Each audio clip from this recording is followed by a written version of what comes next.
प्रिय बच्चों, आप सभी को गुड मॉर्निंग। आज हम लोग कक्षा 9 रसायन विज्ञान में पहला पाठ का जो अभ्यास कार्य दिया है उसको लगाएंगे। आपके किताब पेज नंबर 13 पर जो पहला प्रश्न दिया हुआ है, निम्नलिखित तापमानों को सेल्सियस इकाई में परिवर्तित कीजिए। सेल्सियस में बताना है, 300 केल्विन में दिया है। हमने आपको बताया था अगर सेल्सियस में पूछेगा तो जितना केल्विन रहेगा 273 आप उसमें कम कर देंगे तो आंसर आ जाएगा सेल्सियस में। सेल्सियस में पूछ रहा है, 300 दिया है, 300 में से आप 273 कम कर देंगे तो जो आंसर आएगा वो हमारा सेल्सियस में आ जाएगा, यानी हमारा 27 डिग्री सेल्सियस हो गया। इसी तरह से इसका दूसरा जो प्रश्न दिया है 25 डिग्री सेल्सियस दिया है, तो 25 डिग्री सेल्सियस है और केल्विन में पूछ रहा है तो केल्विन बराबर होता है सेल्सियस प्लस 273। केल्विन में पूछ रहा है तो केल्विन बराबर हो जाएगा सेल्सियस 25 दिया है, 25 हो जाएगा 273 इसमें जोड़ देंगे तो केल्विन बराबर हो जाएगा 298 केल्विन। इस तरह से हमारा ये दोनों क्वेश्चन लग गया।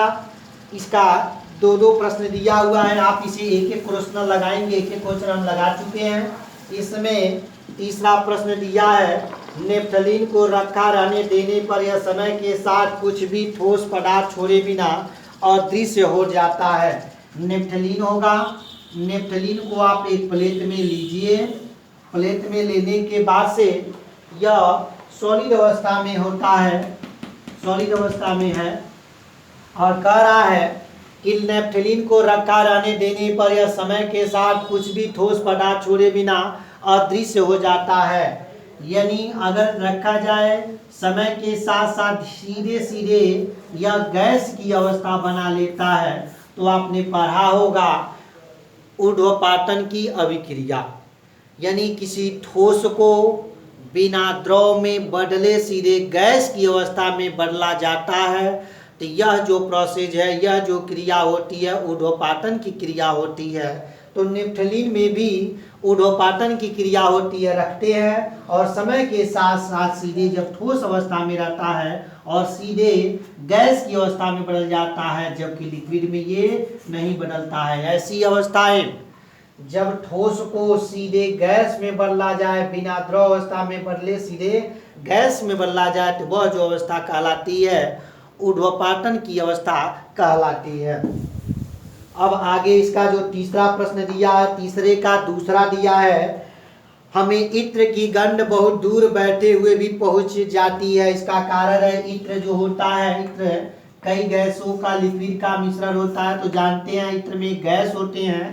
गैस की गतिज ऊर्जा, गैस में जो कण होते हैं अर्थात गैस जिन छोटे छोटे कणों से बने होते हैं उन कणों में काइनेटिक एनर्जी, गतिज ऊर्जा अधिक होती है।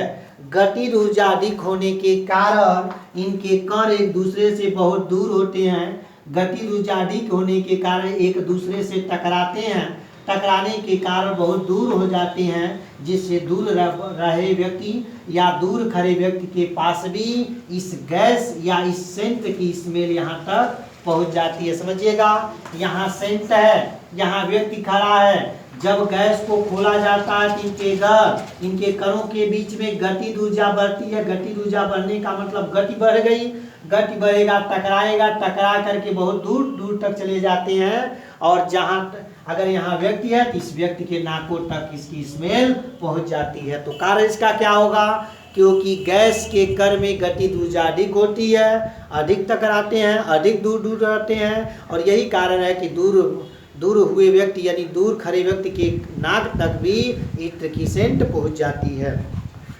नेक्स्ट क्वेश्चन की बात करेंगे। अगला क्वेश्चन दिया चौथा, निम्नलिखित में चौथा जो दिया है जल है, उसके बाद से चीनी दिया है, उसके बाद से ऑक्सीजन दिया है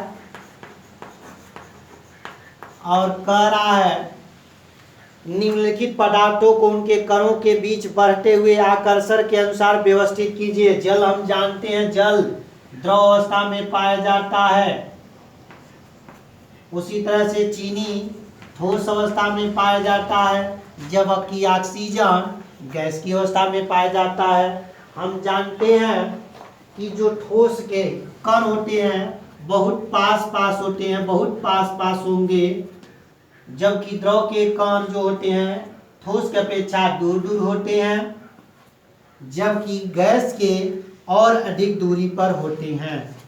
तो हम देखते हैं इसमें आकर्षण बल किसमें ज़्यादा होगा, किसमें, और बहुत पास पास होंगे। तो ठोस में सबसे अधिक आकर्षण बल पाया जाएगा। उसके बाद देखते हैं इसके और जो थोड़ा और दूर दूर है तो इसके तुलना में इसमें आकर्षण बल कम होगा, लेकिन गैस की अपेक्षा अधिक होगा, तो ये दूसरे नंबर पे आता है। और सबसे कम आकर्षण बल ऑक्सीजन में होता है, क्योंकि ऑक्सीजन के जो कण हैं, गैस के जो कण हैं बहुत दूर दूर हैं। इनको व्यवस्थित करना है, बढ़ते हुए क्रम में व्यवस्थित करना है। तो सबसे पहले ऑक्सीजन है, हम ऑक्सीजन लिख देंगे, ऑक्सीजन हो गया। ऑक्सीजन के बाद से दूसरा देखेंगे जल है, हम जल लिख देंगे।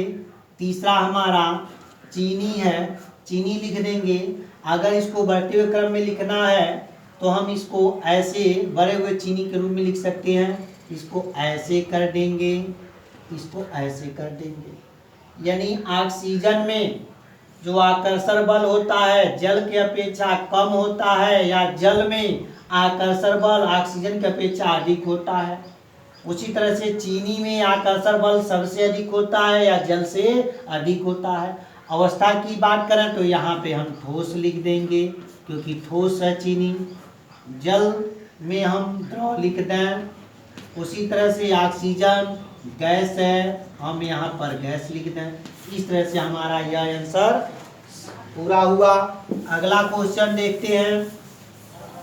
अगला जो क्वेश्चन दिया है 5वां, निम्नलिखित तापमानों पर जल की भौतिक अवस्था बताना है। 25 डिग्री सेल्सियस पर जल, 0 डिग्री सेल्सियस पर जल और 100 डिग्री सेल्सियस पर जल। यानी आपको बताना है कि अगर इस ताप पर दिया होगा तो किस अवस्था में रहेगा। तो सबसे पहले 25 डिग्री सेल्सियस है। 25 डिग्री सेल्सियस को रूम टेम्परेचर, रूम ताप कहते हैं, कमरे का ताप कहते हैं। तो अगर इस समय कमरे के ताप पर जल किस अवस्था में रहेगा, तो जो जल होगा वह द्रव की अवस्था में रहता है, द्रव जल रहेगा। उस समय जल किस अवस्था में रहेगा, द्रव की अवस्था में रहेगा। बात करते हैं 0 डिग्री सेल्सियस, तो हम जानते हैं जल जो होता है 0 डिग्री सेल्सियस पे जमने लगता है। यानी जो जल है वह किस अवस्था में बनना शुरू कर देगा, ठोस की अवस्था में, क्योंकि जब बर्फ बनेगा तो ठोस बन जाएगा। अब बात करते हैं 100 डिग्री सेल्सियस पे, तो 100 डिग्री जो सेल्सियस हम जानते हैं पानी का क्वथनांक होता है, यानी उसमें वह गैस की अवस्था वाष्प में बदलता है। तो जल किस अवस्था में बदलेगा, तो हम बात करेंगे वाष्प की अवस्था में, और वाष्प को हम गैस भी कहते हैं, तो यहाँ गैस की अवस्था में कहेगा।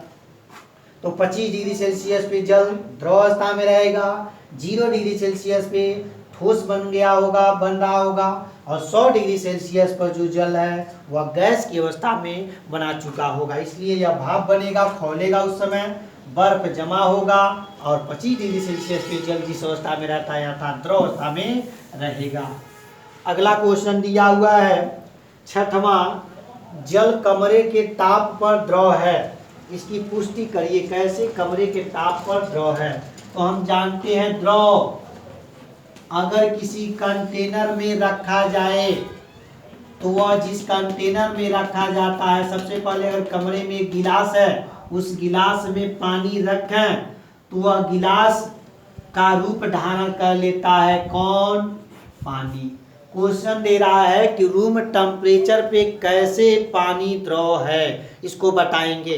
तो कमरे के ताप पर एक गिलास लीजिए, गिलास में पानी डालिए, पानी जिस गिलास में रखेंगे वह पानी उसी गिलास का आकार ग्रहण कर लेगा। तो इससे सिद्ध होता है कि वह पदार्थ द्रव है, क्योंकि हम जानते हैं द्रव का जो आकार होता है अनिश्चित होता है, अर्थात जिस कंटेनर में रखा जाएगा उसी का वह गुण धारण कर लेता है, उसी का आकार का वह ग्रहण कर लेता है, और आयतन निश्चित है। इससे सिद्ध होता है कि जो गिलास में पदार्थ है वह द्रव पदार्थ है। दूसरी बात किया जाए, अगर कमरे के ताप पर पानी लिया जाए और गिराया जाए तो गिराने के बाद देखेंगे वह बहना शुरू कर देता है। तो बहने का गुण किसमें पाया जाता है? द्रव में ही पाया जाता है। तो इससे सिद्ध होता है कि जल रूम टेम्परेचर पे द्रव की अवस्था में पाया जाता है। क्यों? क्योंकि वह गिलास का आकार ग्रहण कर लेगा या जिस बर्तन में डालेंगे उसी का आकार ग्रहण कर लेगा। दूसरा, बहने का गुण पाया जाता है। अगला तीसरा इसमें दिया है, छठवें का दूसरा, लोहे की अलमारी कमरे के ताप पर ठोस क्यों होती है? क्योंकि हम जानते हैं अगर कोई अलमारी है, अगर ये अलमारी है, ये अलमारी है, अगर इसको दबाएंगे तो बहुत आसानी से दबा नहीं पाएंगे, यानी बहुत ज़्यादा बल लगा देंगे, बहुत ज़्यादा बल लगा देंगे तब दबेगा, नहीं तो इतनी आसानी से ये दबता नहीं है। पहला कारण, क्योंकि जानते हैं ठोस के कणों के बीच में आकर्षण बल सबसे अधिक होता है, तो एक दूसरे से बहुत ज़्यादा चिपके होंगे, जिससे बल लगाएंगे तब भी यह हिलते नहीं हैं। तो इस कारण पहला कारण ये हो गया कि यह ठोस हो गया, क्योंकि इनके बीच में आकर्षण बल अधिक है। दूसरी चीज बात करते हैं, हम इनके आकार को परिवर्तन भी नहीं कर सकते हैं। अगर बहुत दाब लगाएंगे तब भी क्या आकार चेंज हो जाएगा? अलमारी बॉक्स तो बनेगा नहीं, अलमारी का आकार चेंज भी नहीं होगा। तो दूसरा कारण हो गया क्योंकि इनके ऊपर अगर बहुत ज़्यादा भी अगर इसके ऊपर दाब लगाएं तो इनके आकार में कोई सार्थक परिवर्तन नहीं कर पाते हैं। इससे सिद्ध होता है कि लोहे की जो अलमारी है कमरे के ताप पर वह ठोस अवस्था में होगा, क्योंकि इनके बीच में आकर्षण बल अधिक होगा। आकर्षण बल अधिक होगा, इनके कणों के बीच में अधिकतर स्थान बहुत कम होगा। इनके बीच में देखेंगे तो एक दूसरे से बहुत चिपके होंगे, चिपकने के कारण आकर्षण बल अधिक होगा। बल लगाएंगे तो इनके बीच में आकार में कोई सार्थक परिवर्तन नहीं कर पाते हैं। इससे सिद्ध होता है यह जो पदार्थ है या अलमारी है ठोस अवस्था में है। ये अगला इसमें 7वां क्वेश्चन दिया हुआ है, ध्यान दीजिएगा। 7वां क्वेश्चन दिया है 273 केल्विन पर बर्फ को ठंडा करने पर तथा जल को इसी तापमान पर ठंडा करने पर शीतलता का प्रभाव अधिक क्यों होता है? इसको समझिएगा। हमारे पास एक बर्फ का टुकड़ा है, ये बर्फ का टुकड़ा है, इसको हम बना दें।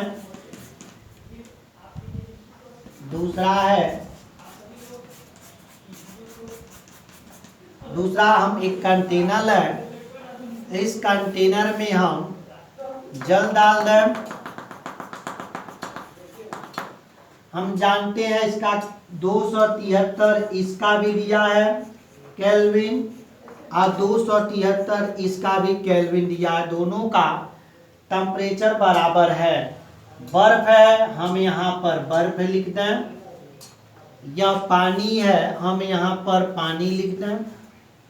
बर्फ है तो यह ठोस अवस्था में रहेगा, सॉलिड लिख दें। पानी है तो ये द्रव अवस्था में रहेगा, हम इसे द्रव में लिख दें।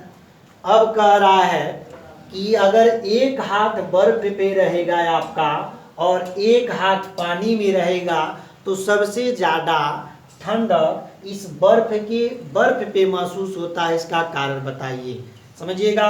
एक हाथ आपका बर्फ पे है, टेम्परेचर दोनों का बराबर है। दूसरा हाथ इसमें इस कंटेनर में है, इस बर्तन में है जिसमें पानी भरा हुआ है, उसका भी टेम्परेचर दोनों का बराबर है। तो क्या कारण है कि इसमें ज़्यादा ठंडक महसूस होता है? इसका कारण बताइए। तो हम ध्यान दीजिए, आप ध्यान देंगे। बर्फ अपनी अवस्था ठोस अवस्था में है। बर्फ जब होगा, जब उसमें हाथ डालेंगे तो यह एनर्जी पा करके यह अपनी अवस्था को चेंज करेगा और ये किस अवस्था में बदलना चाहेगा? द्रव अवस्था में। क्योंकि हम जानते हैं अगर बर्फ के टुकड़े को हाथ पे लेते हैं तो धीरे धीरे वह पिघलना शुरू कर देता है, अर्थात वह अवस्था चेंज करना शुरू कर देता है। बर्फ जो ठोस था, जब हाथ डाले हैं तो हाथ के संपर्क में आने के बाद से वह अपनी अवस्था चेंज करेगा, अर्थात वह द्रव बनेगा। ये भी आप पढ़ चुके हैं, अगर कोई पदार्थ है अपनी अवस्था चेंज करता है तो अवस्था परिवर्तन के दौरान उसको कुछ ऊष्मा चाहिए, वह ऊष्मा उसकी गुप्त ऊष्मा कहलाती है। वह ऊष्मा कहाँ से प्राप्त करेगा? चूंकि आप हाथ से स्पर्श कर रहे हैं तो जितना ठोस को द्रव में बदलने के लिए, बर्फ को पिघलने के लिए जितनी ऊष्मा की जरूरत पड़ेगी वह आपके हाथ से अवशोषित करेगा, आपके हाथ से लेगा। इसीलिए उसमें हमें ज़्यादा ठंडक महसूस होता है, किसके तुलना में? पानी के तुलना में। क्योंकि पानी में हाथ डाले हैं तो पानी कोई अवस्था में बदलेगा नहीं, किसी अवस्था में बदलेगा नहीं, तो इसमें ऊष्मा की जरूरत पड़ेगा नहीं। तो ऊष्मा की जरूरत नहीं पड़ेगा तो यह आपके हाथों से कोई ऊष्मा लेगा नहीं। जबकि एक हाथ इसमें डाले हैं, स्पर्श किए हैं, तो इसको बर्फ को द्रव बनने के लिए, ठोस को द्रव बनने के लिए ऊष्मा की जरूरत पड़ेगी। वह ऊष्मा जितनी की जरूरत पड़ेगी उतनी ऊष्मा आपके हाथ से लेगा, आपके शरीर से लेगा। इसीलिए जब शरीर से लेगा तो आपको ठंडक का अनुभव प्रतीत होता है। यही कारण है कि बर्फ को स्पर्श करेंगे तो ज़्यादा शीतलन का अनुभव करते हैं। ये क्वेश्चन समाप्त हुआ। अगला देखेंगे, क्वेश्चन दिया आत्मा उबलते हुए जल और भाप में जलने की तीव्रता किसमें अधिक महसूस होती है? कहने का मतलब एक पानी है, एक कंटेनर है,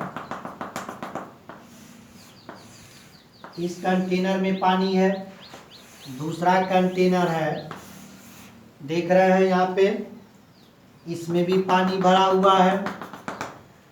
इस पानी को हम अभी गर्म कर रहे हैं,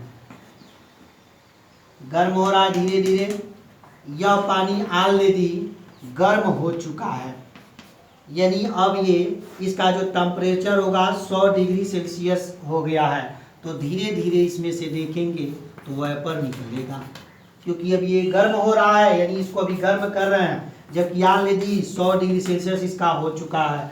अब कह रहा है दोनों में हाथ डाला जाए तो दोनों में से किसमें ज़्यादा जलन महसूस होगी? तो इसका कारण होगा, अब एक हाथ इसमें डालेंगे, एक हाथ इसमें डालेंगे। ये अभी गर्म हो रहा है, यानी अभी 100 डिग्री सेल्सियस पे नहीं पहुंचा है। जबकि यह वाला कंटेनर में जो जल है इसका जो टेम्परेचर है 100 डिग्री सेल्सियस हो चुका है, अर्थात भाप बन रहा है। इसमें भाप दिखाया गया है। दोनों में हाथ डालने के लिए कहा जाए तो इसमें ज़्यादा जलन होता है। क्यों इसमें ज़्यादा जलन होगा? क्योंकि जानते हैं ये भाप बनेगा, भाप से ज़्यादा जलन पैदा होगा। क्योंकि जो ही ये शरीर के संपर्क में आता है, यानी यह बर्फ, ये भाप जो ही शरीर के संपर्क में आता है, यह वाष्प है, तो वाष्प जब शरीर के संपर्क में आता है तो यह द्रव बनना चाहता है।